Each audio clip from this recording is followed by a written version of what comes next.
Сәлеметсіздер ме? Бұл менің жобам. Ол вандализмге қарсы смарт есік заманауи шешім. Мен бұл жобаны Arduino платформасы арқылы жасауды жөн көрдім. Өйткені Arduino тиімді және де ода сан алуан датчиктары бар. Мен қолдаған датчиктар релиф модулі, сервомотор және де қозғалыс датчигі.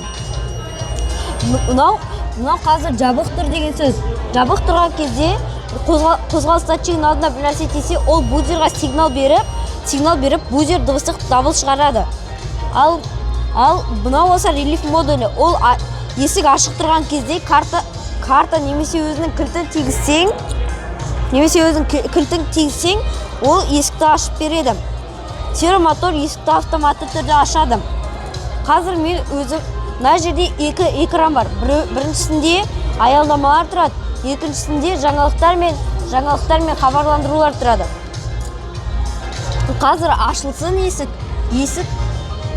15 секундтан кейін ашылады. Мен осы ашылып жабылатынды неме қылдырып жасадым. Ол түнде ашылып, таңертең жабылып тұратындай қылдырып жасадым. Қазір ашылды, әне ашылды. Қазір басқан кезде міне есікті өзі ашып беріп тұрады. Енді бұл немемді жобамды жасау үшін маған мен аялдамаға кетіп бара жатам. Сол кезде жауын шашын болады. Жауын шашын болған кезде мен аялдама ішіне барам, бірақ та ішіне кіре алмаймын, өйткені оның есігі жабық тұрады. Сондықтан мен осы жобамды жасап бастадым.